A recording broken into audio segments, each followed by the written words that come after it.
let me just explain what it is that we're doing here.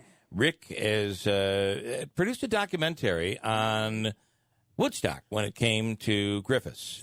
Yes, I did back when it happened, and now I'm updating the 20th anniversary edition. And if I could get both Jeff and Andrew to point their cameras at me for a second here, what I'm going to do is I'm going to flash them. But that's so you're syncing the audio. So all I need you to do is point your camera right at me, and all right, that's it. Nice. Now back to our regularly scheduled. You know that filming. Final Cut Pro automatically syncs the audio for you. Yeah, I suppose it will. Well, it's one thing it does well. Yeah. Anyhow. Anyway. Okay. It's like the battle between Ford and Chevy. Yeah. My Ford wouldn't do that. I don't know about you. Yeah. That Chevy. Yeah, so I'm updating the documentary to include new overviews and insight from people who were there.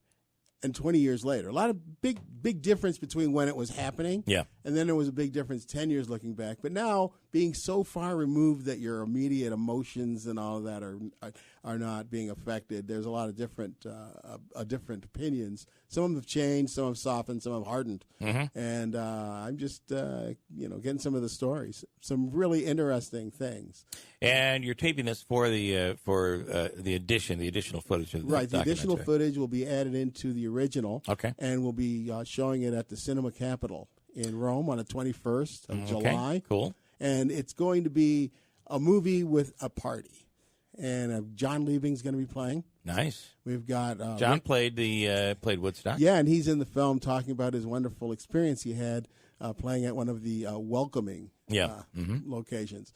And we have barbecue and, of course, Copper City Brewing. It's just going to be a little party.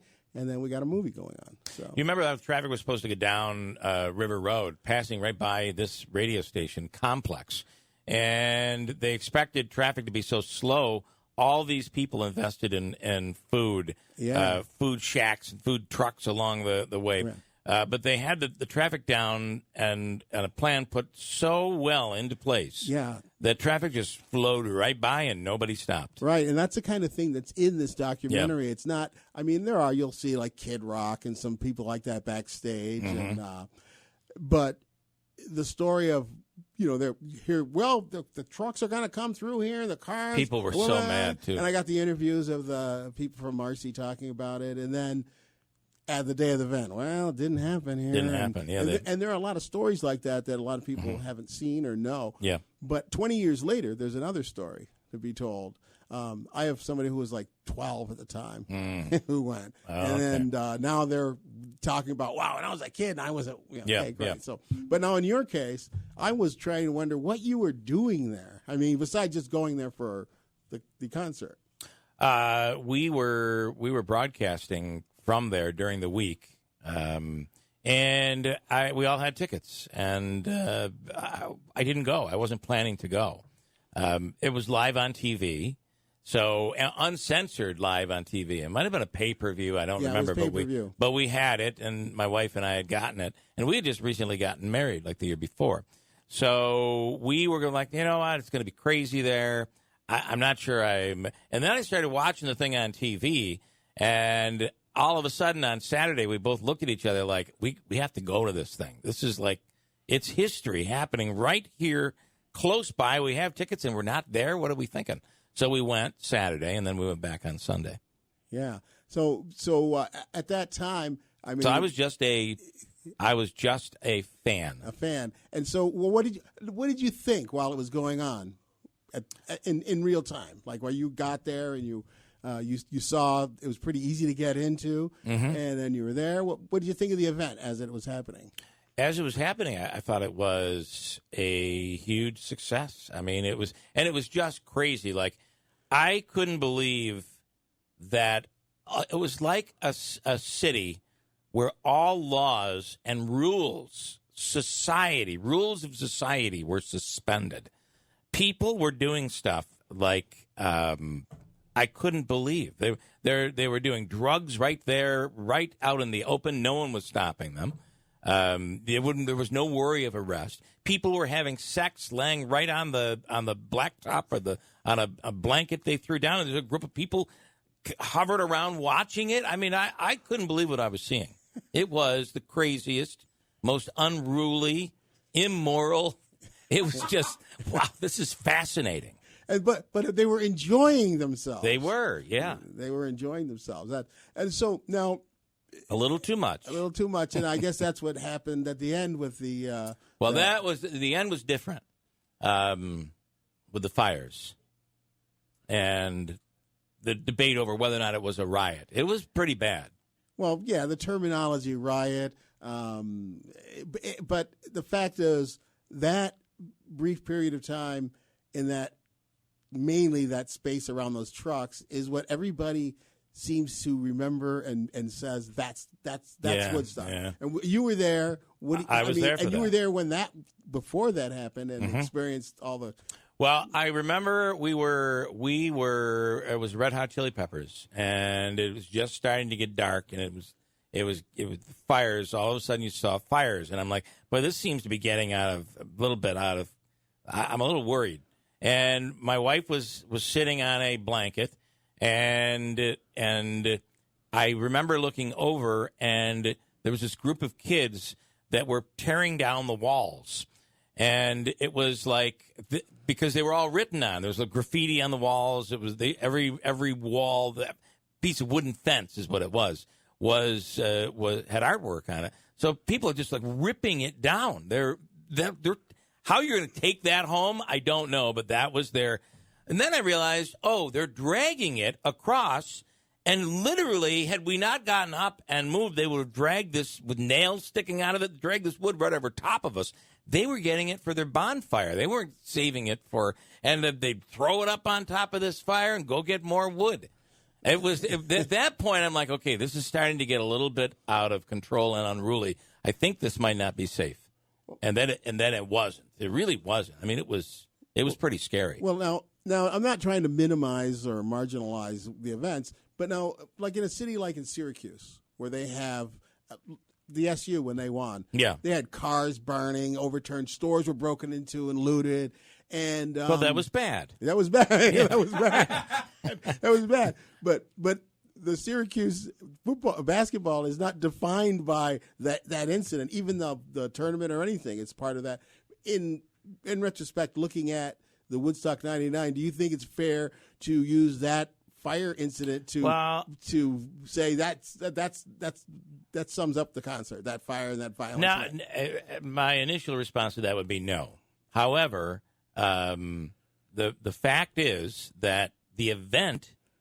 That was the event, and the event was interrupted because of the fire, the fights, the tipping cars over, and all of that. And I think the Syracuse game or an NBA game, that's the aftermath of that. It's not like, but if the fight started on the court and it made its way into the stands, the game would be defined by that, I'm afraid.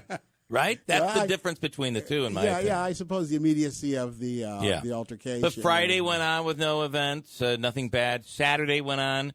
Other than some people, they say some people were raped. There's some people, there were some bad things that did happen in the crowds. But for the most part, it was uneventful, positive, peace, love, and all that crap.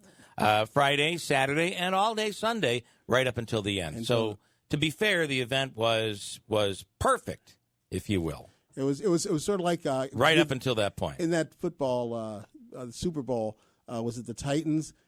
It was a perfect game, but we were 2 yards short. Yeah, well, that's exactly it. Right. And it's funny, too, because the next morning, obviously I had to do a morning radio show the next morning. And when I woke up, the first thing at the time I would do is I would turn on CNN's headline news. And that had been recorded the night before and just replayed all night long and just kept replaying. So at 5 o'clock still, they were like, Woodstock went off without a hitch. It was peace, love, and all of that. No coverage of the fires. By the 7 o'clock hour, though, everybody had picked it up, and there was full coverage of it. Yeah, I remember I was working at Fox at the time, and the week after, I would answer the phone for, "Hi, this is so-and-so from Paramount." Yeah. "How are you guys?" "What do you mean?" "Well, the fires." Yeah. Would you think the city burned down? Right, It was. right. In fact, I went down because there. the station was in Rome. Yeah, I went down, because I was filming. I'd been there all week, and I said, "Well, let me film the aftermath." And I drove around forever trying to find where the fire was. And when in the scope of the whole concert, it was this little area that was in there. It wasn't like the way it looked on TV, like it was 5 city blocks of burning. Yeah, but it was the whole. Oh, there were small fires. Yeah, they were. And you must have video. My favorite scene was while all these fires are going on. There's and some of the food trucks that were in there being apparently people are upset over the $5 water or whatever the whole thing was. But through all of that, there was a guy that had climbed up on one of the light poles. And that's what I was fixated on with my camera because I'm like, this guy's going to fall. And he was like surfing on top of the light pole. He never fell. There was no police to bring him down because they were in these. Their cars were being tipped over. But that was just one of the scenes that I remember with the fires all happening, Red Hot Chili Peppers still playing in the background, and it was something to be remembered. It was crazy. Well, yeah, and I guess that's. And I was there for that, which is really pretty cool. It's not often you can say this thing happened, and I was there, but I was there. It was pretty cool. Yeah, and that's the thing about whether you liked it, hated it, or didn't care. It's like sort of a historic moment for Rome, or the whole community. Actually, yeah, and I mean, it's one of the Woodstocks, but it's the one that when you they always rip on this Woodstock because it was commercialized. It was on a former nuclear Air Force base.